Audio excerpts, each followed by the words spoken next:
Now I want you to notice something. This is often referred to as an armbar. It is not an armbar.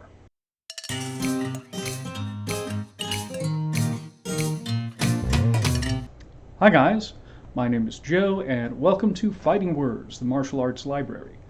This is a segment that I call Media Fight Monday. So on the first and third Monday of every month, I take a fight scene from television, film, animation, etc., and I break down the action and then I grade it based on realism and storytelling value. So today we're taking a look at the opening fight sequence from Enter the Dragon.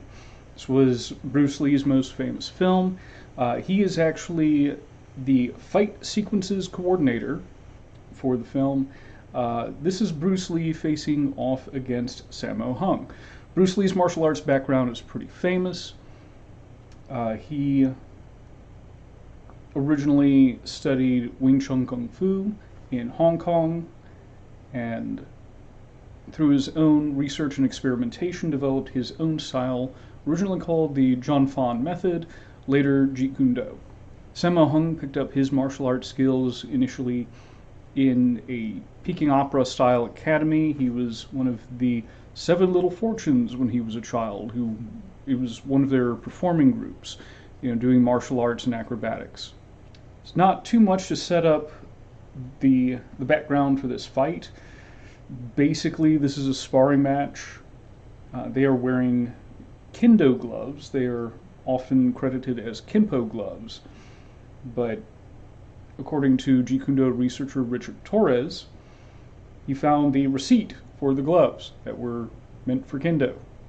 Looks like they also have some sort of shin guards on as well. Anyway, let's just jump right into it. So we see Bruce Lee in a right lead stance and Sammo in a left lead, although now he switched to a right lead. You see an advance and retreat, Lee maintaining distance.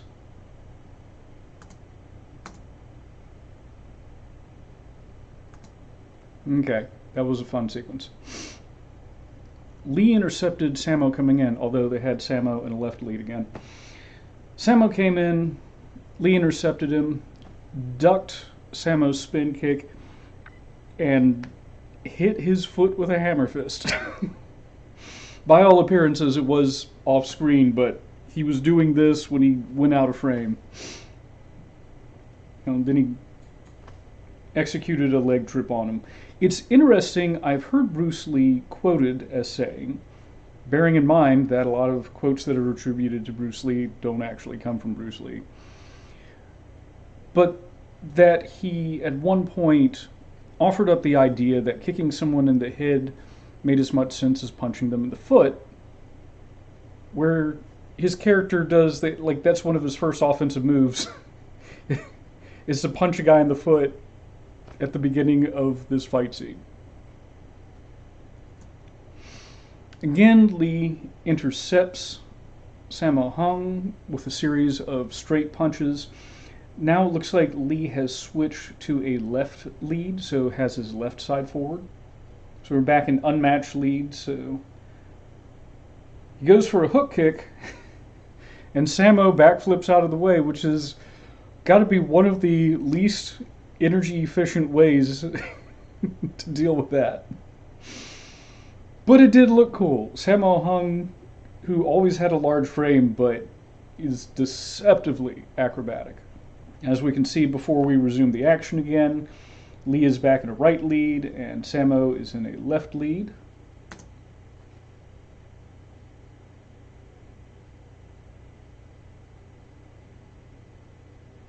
So that was Sammo throwing some kicks. Lee, or actually his stunt double, dropped back to avoid them, did a nip up, and again used a straight lead punch. Lee was known for really wanting to refine his straight lead. His goal was to generate as much power with the front side of his body as most people have with their rear side. We do see it sort of play out here where he's like, rocking his opponent with a straight punch. Now you can get a significant amount of power into it, especially if you drop your weight and step into it. All right, so Sammo jumped in from too far His front kick was blocked. His punch was still too far away. Lee snapped it out of the way, deflected it unnecessarily. It wasn't going to hit him. And then followed through with a spinning back kick, which is not something that you'll typically find in Wing Chun Kung Fu. But you will find it in some of Bruce Lee's, some of his instructional books. They were printed posthumously. You'll see some of my reviews on here, actually. So Lee grabs his wrist and ducks under it and does a little flippy thing. I don't know if that's a thing that will actually work. I have severe doubts. I will say that it was a popular move to do during the 60s and 70s. You saw it in a few different film fights that were out there. All right, again, this is Sammo taking a ride for Lee. He throws a punch, Lee grabs it, and hits his forearm while dragging it away. You can off-balance someone, perhaps even complete a throw that way, but clearly Sammo took a jump for that one. It's easy to miss. Lee grabbed his head, and it looked like he would just use the pressure on the back of Sammo's head to throw him on the ground, but he actually used his leg to sort of kick backwards and knock Sammo's leg out of the way. Similar in idea to an Uchimata, but much farther down on the leg, not quite in tight enough.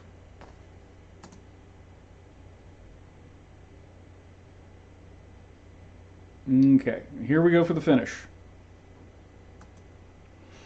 Now I want you to notice something. This is often referred to as an armbar. It is not an armbar. This is a position sometimes referred to as a crucifix. This is putting pressure on Sammo's neck, and he actually sells it as neck pressure when he gets up. Let's take a look at that.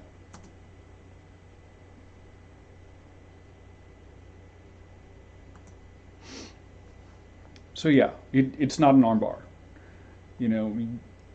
Basically, yeah, you're rolling the guy up on his shoulders and you're controlling both of his arms. In amateur wrestling, it can be used as a pin. Although I don't know all about the legalities of it. I think in some maneuvers in amateur wrestling, you're not allowed to hook your legs together when you've got a body part. I don't know if that applies here.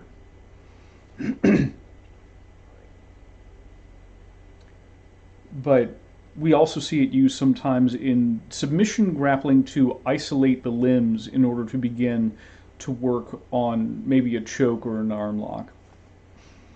So not an arm bar, but yeah, his weight was going toward his head, but his head was pinned to the ground.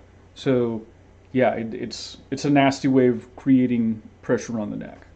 So as far as realism goes, there was a lot that was realistic and a few things that weren't.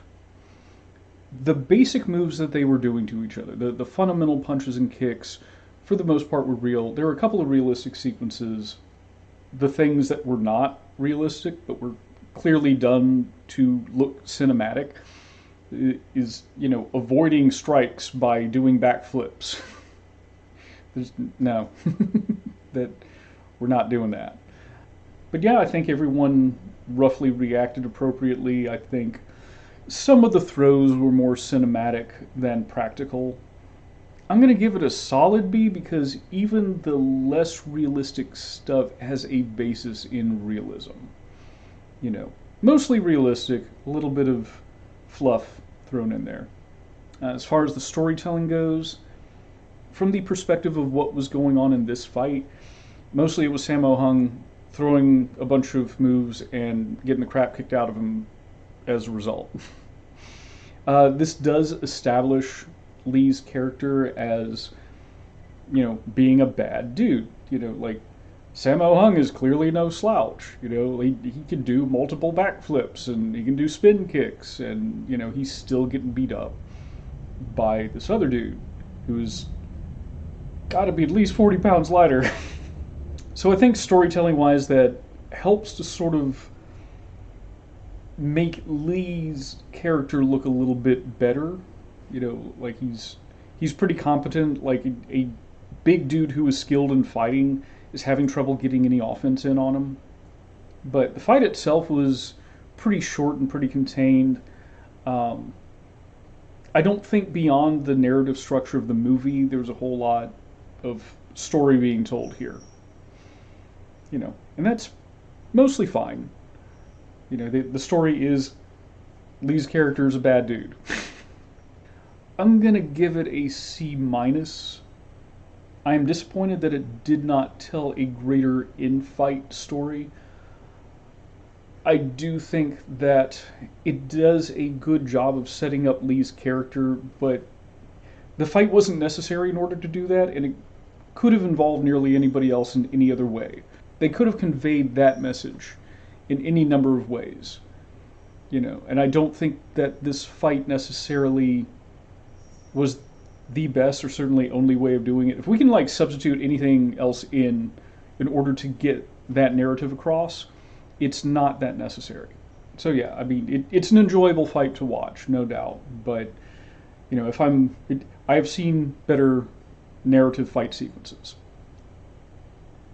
So anyway, that's all I have for this week, and I appreciate you guys watching this with me.